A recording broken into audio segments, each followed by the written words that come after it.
Hello? Hello, Maria CALLAS? One moment. Hi, Gardner calling.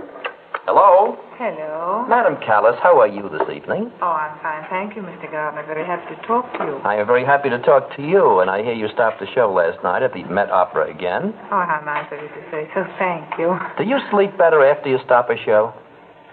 Well, of course we do, though. You must remember one thing, Mr. Gardner, that we always have our little checking machines. And, sometimes even if we do stop the show, we have certain things that did not please us, other things that made us very happy, but we forget the happy things and we remember the things that did not please us just to get, to improve them. Well, have you ever done what you call the perfect show? No, and I don't think it ever does come out because, you see, we're perfectionists and perfection is not human. When you say we, you mean I, don't you? Artists. No, I mean artists. It's not me. Not all artists feel that way. Well, that's to their conscience, dear. So long as I feel that way.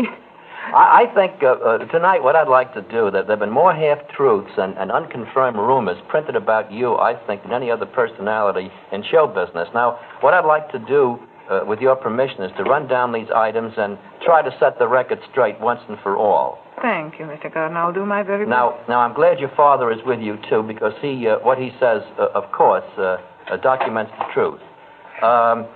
First of all, how do you react to all the criticism leveled at you personally? Not at your singing, but at you personally. Does it bother you any? Well, I mean, it's ridiculous if I say it doesn't, because nobody would believe it. But I have become patient, and I do realize that even I myself do criticize sometimes without knowing the intimate situation of each thing that turns up. So, you see, today it is quite easy to criticize. I hope only that people would just understand that, and before they criticize would just, at least leave to each one his own problems, or, well, you know what I mean, Mr. Gardner. To each his own. To each his own. I think it's great of you to talk aloud over a split screen tonight, and I know how terrified you are of any interviews. Now, there was a story that you were going to go on the Eddie Fisher TV show and then decided you were too frightened. What was that story? Oh, nonsense. Why should I be frightened of I don't know. Fisher or his program?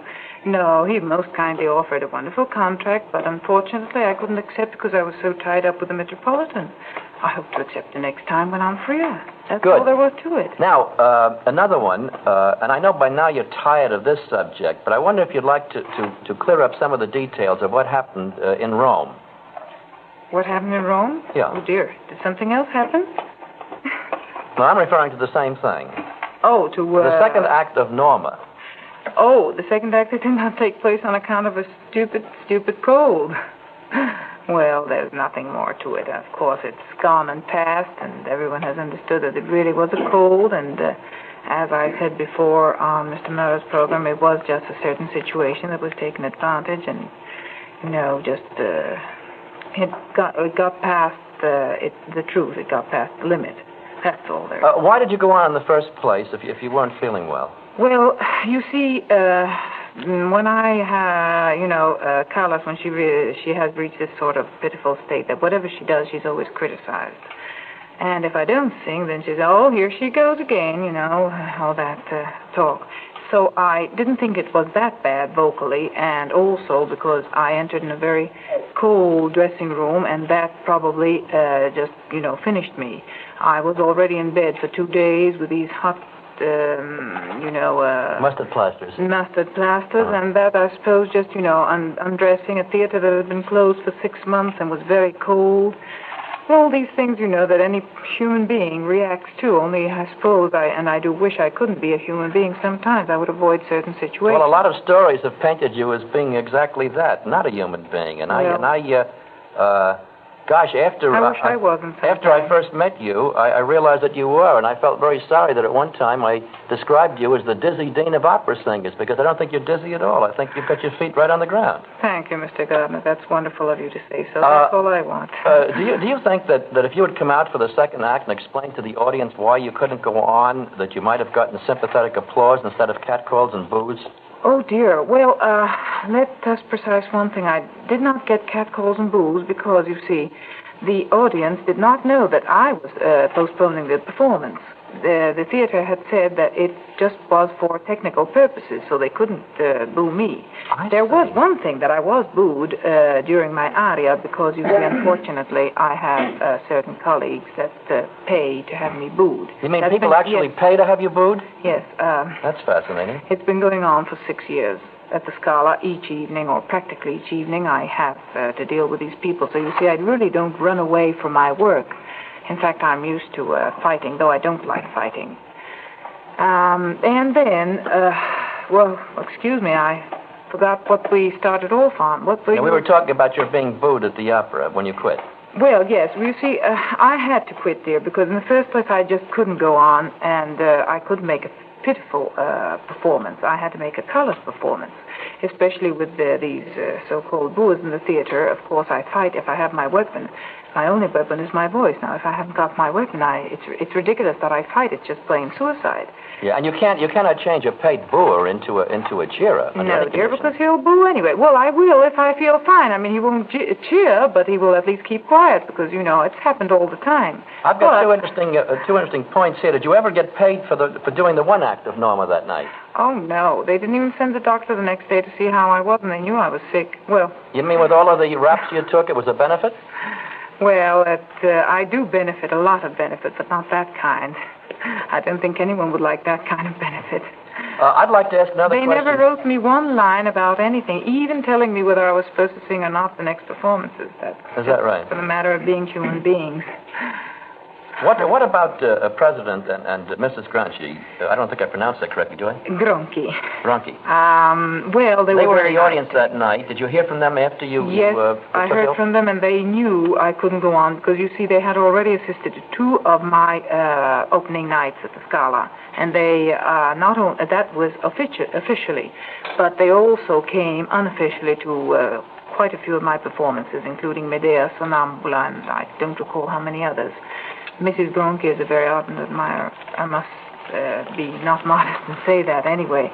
And she called me the next day to say that really she was most unhappy about the incident, and she knew that I couldn't go on because she heard from the first note that I was not well. I mean, I was hoarse. And that, of course, the whole situation was the unfortunate way that was handled by the theater. But, you see, they just... may I compare it? It's a very vulgar comparison. But anyway, your cook, if he spoils the dinner, he doesn't go and tell the guests that there's no dinner tonight or he spoiled the dinner. It is the host, that is, it's Mr. Gardner that goes tells the guests. Same thing in Rome. Well, actually, I couldn't go tell the public. I was even advised to faint, you know, and I would have had the sympathy of the public and of everything. Well, why didn't you faint? That would have been... Oh, dear. Well, why should I? Well, it would have stopped a lot of...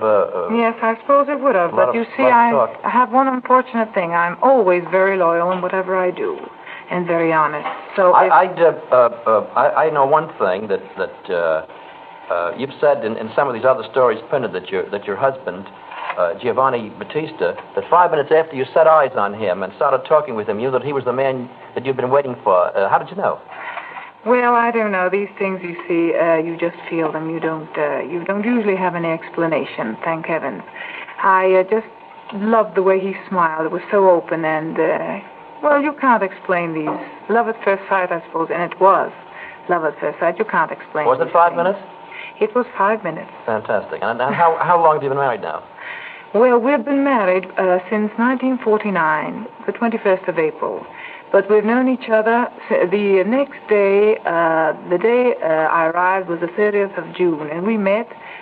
Is it the 31st June? Is 31 days to June or 30? I don't remember. Anyway, the next day of my arrival.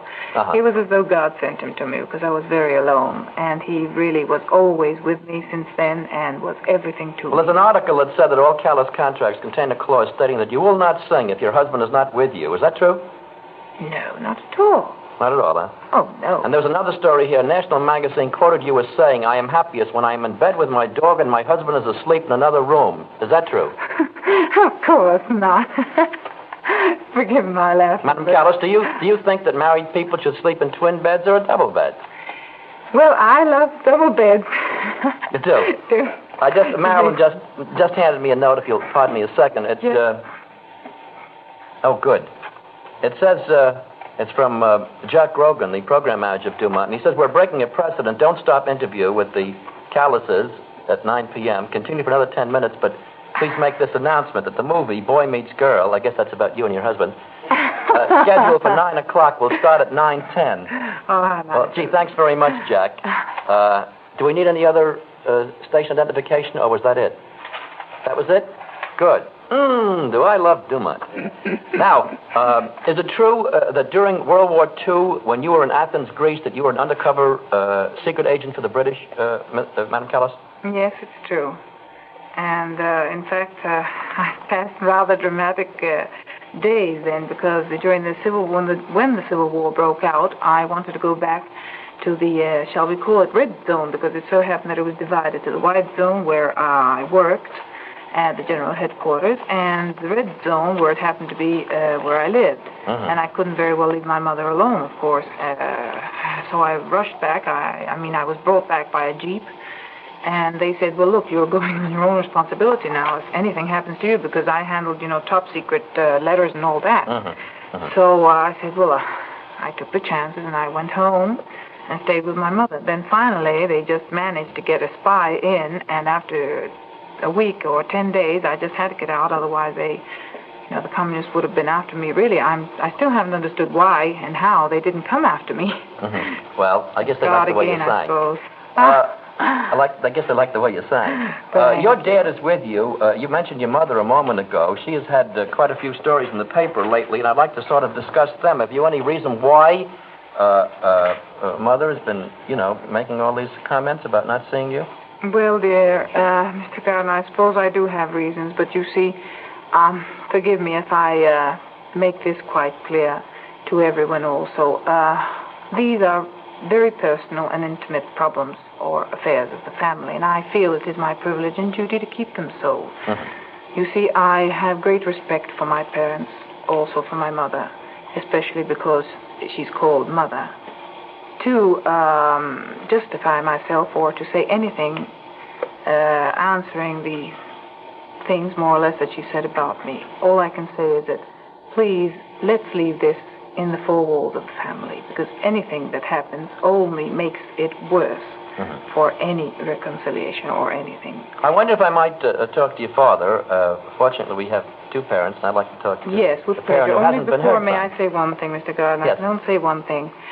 That there is always an inside story to all things. Just let people realize this and just care about how I sing and the human being that's in me. That's all that really should interest the people, the press, and everything. I would just love to have a little bit of, privacy on this thing. That's all.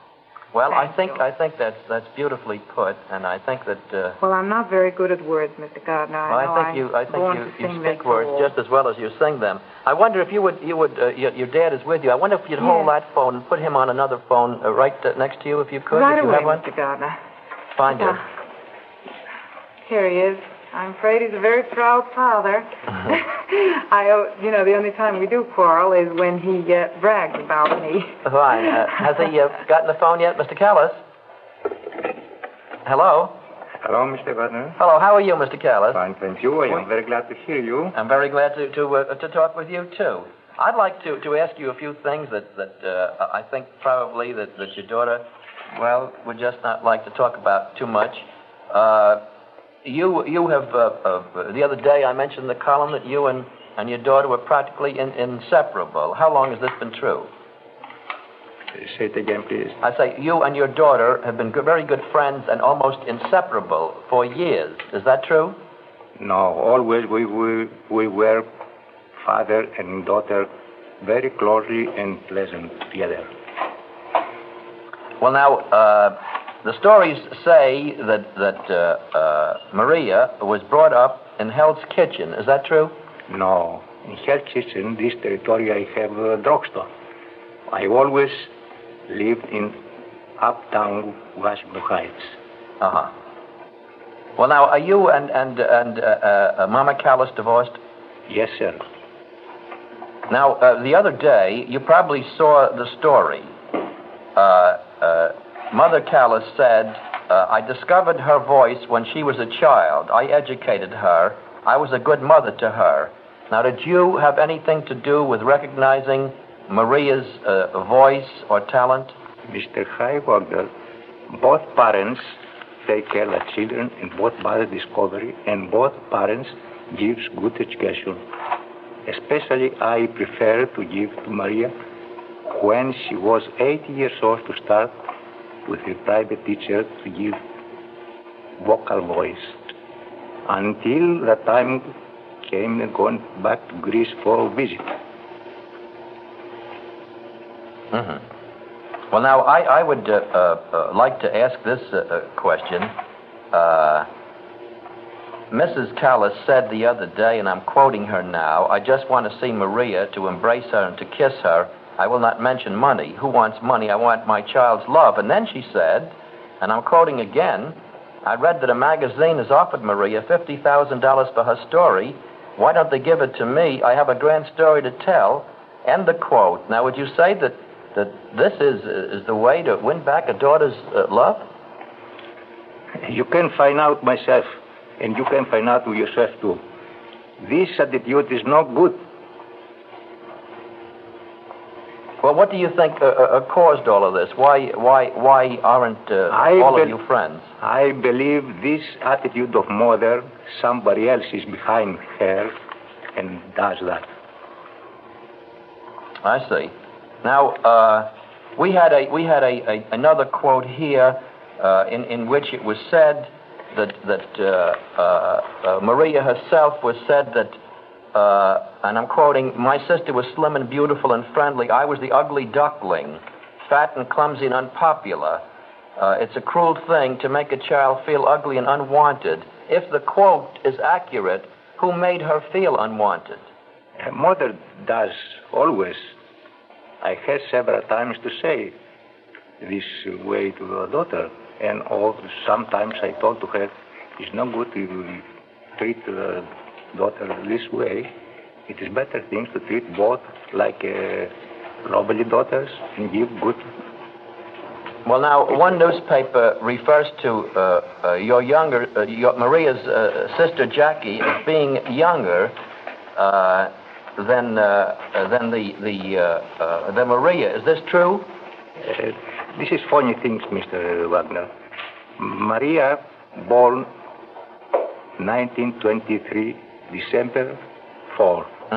Jackie born 1917, June 6. Jackie is older 6 years. When we arrived here, Jackie was 6 years old.